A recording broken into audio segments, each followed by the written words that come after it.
Top quality और consistent performance के लिए सिर्फ सिल्वर पंप्स। टॉप क्वालिटी और कंसिस्टेंट परफॉर्मेंस के लिए सिर्फ सिल्वर पंप्स, नाम याद रखना। महिलांवरती सातत्यानं अन्यायाने अत्याचार होत आहे याच्या संदर्भात आता रोहिणी खडसे आणि त्यांच्यासोबत असलेल्या महिलांनी मुंबई येथील सह्याद्री अतिथीगृहासमोर आंदोलन करण्यात आलेलं होतं आणि यांना या ज्या महिला आहेत त्यांना पोलिसांनी ताब्यात घेऊन मलबार पोलीस स्टेशनमध्ये आणण्यात आलं होतं। सध्या आपल्या त्याच महिला आपल्यासोबत आहेत, आपण त्यांच्यासोबत बातचीत करणार आहोत। पोलिसांनी तुम्हाला ताब्यात घेतलं होतं, पोलीस स्टेशनमध्ये आलं होतं, काय चर्चा झाली नक्की? साहेब, आम्ही या ठिकाणी फक्त शांततेच्या मार्गाने आमच्या मागण्या मान्य करण्यासाठी निवेदन देण्यासाठी फक्त आलो होतो, परंतु अचानक महिला पोलीस किंवा सगळ्यांनी आमच्यावर अटॅक केला। आमच्या महिला खूप भरपूर जणी खाली पडल्या, काहींच्या बांगड्या फुटल्या, हातात घुसल्या आणि काहींच्या चप्पलही तुटल्या। म्हणजे महिला जागतिक दिवसाच्या अशा पद्धतीने आम्हाला रोहिणी ताई सध्या आपल्या सोबत आहेत। ताई, कुठल्या मागणीसाठी सह्याद्री अतिथीगृहाच्या समोर तुम्ही गेलेला होता?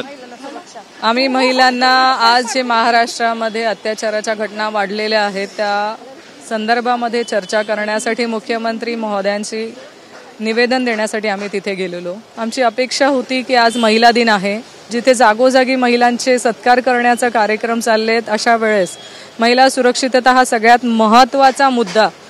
त्यासाठी जेव्हा आम्ही आमच्यासारखी महिलांचं नेतृत्व करणारे एका पक्षाची मी महिला अध्यक्ष म्हणून काम करते, तर आमचं 5 मिनिट ऐकून घ्या ना, एवढीच माझी आज अपेक्षा होती। पण पोलिसांनी नाहक आम्हा सगळ्यांना जबरदस्तीने माझ्या महिलांना गाडीमध्ये टाकलं, काही महिलांना ढकलण्यात आलं, पाठीला इजा झालेली आहे, माझ्या एका माताभगिनीच्या हाताला रक्त निघालं आहे, काहींच्या बांगड्या फुटल्यात। म्हणजे जबरदस्ती आज महिला दिन आहे, शांतता अपेक्षित होती। तुम्ही फक्त म्हणणं ऐकून घ्या ना, आम्ही कुठे त्यांच्या विरोधामध्ये किंवा सरकारच्या विरोधात घोषणा द्यायला नव्हतो गेलो, आम्हाला आमचा मुद्दा मांडायचा आहे। आज गेल्या 2 दिवस आधी एका 12 वर्षाच्या मुलीवरती अत्याचार होतो, सामूहिक अत्याचार होतो। तुम्ही पुण्याच्या घटना बघितल्या असतील तर पुण्यामध्ये एक रोज नवीन कुठली ना कुठली घटना बाहेर येते आहे। मग अशा परिस्थितीमध्ये न्याय मागायचा कोणी आम्हाला? आज मुख्यमंत्री महोदयांकडेच न्याय मागणार ना आम्ही। जो शक्ती कायदा महाविकास आघाडी सरकारच्या काळामध्ये मंजूर झाला होता तसा कडक कायदा, तो कायदा तुम्ही का मंजूर करत नाही हे विचारायचं आहे आम्हाला। तुम्हाला श्रेयवादामध्ये किंवा राजकारणात आम्हाला काही इंटरेस्ट नाही, तुम्हाला तो श्रेयवादामध्ये जर तो कायदा कुठेतरी अडकला असेल तर नवीन कठोर कायदा सरकारने करावा अशी आमची इच्छा आहे। कायदा करा आणि त्याचबरोबर फक्त कायदा करू नका तर आपल्या शैक्षणिक धोरणामध्ये देखील बदल करणं आम्हाला अपेक्षित आहे। ही जी वृत्ती आहे, ही जी मानसिकता आहे, ही विकृती जी आजच्या पुरुषांमध्ये आपल्याला दिसते, ही वृत्ती कमी होणं पण गरजेचं आहे ना। हे कसं कमी होणार? तर तुम्ही शाळेमध्ये जे आपण शिक्षण देतोय तर त्या शिक्षणामध्ये आमूलाग्र बदल करण्याची गरज आहे। ते सजेशन्स आम्हाला काही मुख्यमंत्र्यांना द्यायचे होते की तुम्ही हे सजेशन जर आपण शैक्षणिक धोरणामध्ये जर आणलेत, एक चांगलं पॉझिटिव्ह वातावरण ज्यामध्ये मुलांना हे शिकवलं जाईल की तुम्ही महिलांचा आदर केला पाहिजे, का केला पाहिजे, देवीची पूजा करून महिलांच्या बाबतीमध्ये आदर नाही होऊ शकत। जर तुम्ही नवरात्र साजरी करतात आणि एका बाजूला महिलांचे कपडे काढतायत तर त्याला अर्थ नाहीये। हे लहान मुलांमध्ये रुजवणं गरजेचं आहे की बाबा ही आई बहीण आहे तुझी, तुला आदर करणं गरजेचं आहे। यासाठी शैक्षणिक धोरणामध्येही बदल करणं अपेक्षित आहे।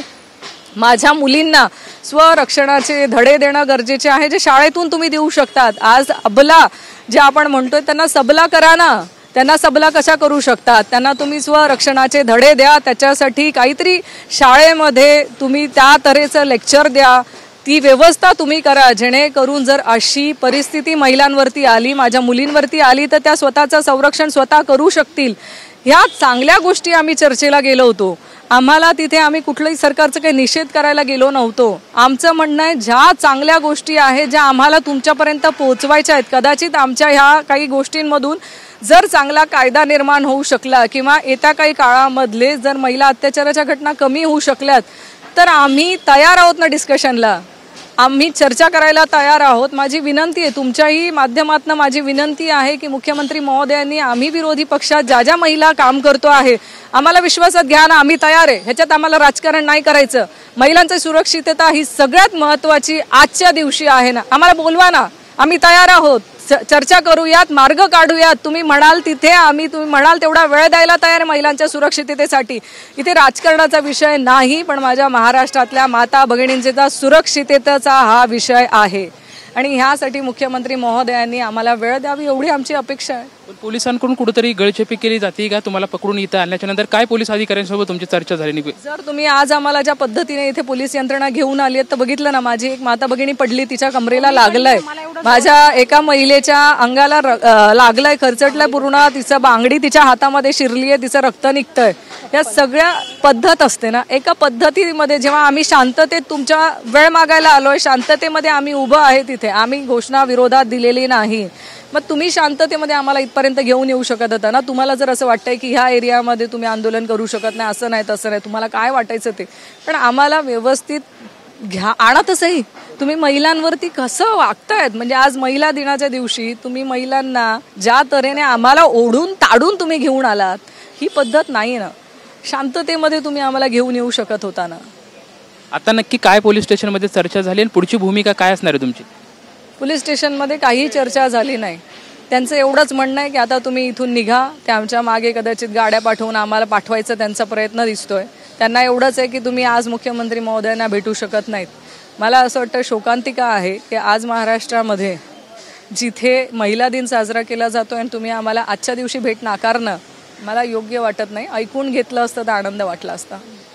तर या होत्या रोहिणीकडचे. खरं तर आमचं जे म्हणणं होतं ते जर ऐकून घेतलं असतं तर अधिक सोयीस्कर वाटलं असतं, अधिक चांगलं वाटलं असतं, परंतु आम्हाला पोलिसांनी पकडून पोलीस स्टेशनमध्ये आणलं अशी प्रतिक्रिया या ठिकाणी रोहिणी खडसे यांच्याकडून आपल्याला ऐकताना पाहायला मिळत आहे. कॅमेरामॅन अदिल सोबत लक्ष्मण जाधव, TV9 मराठी, मुंबई.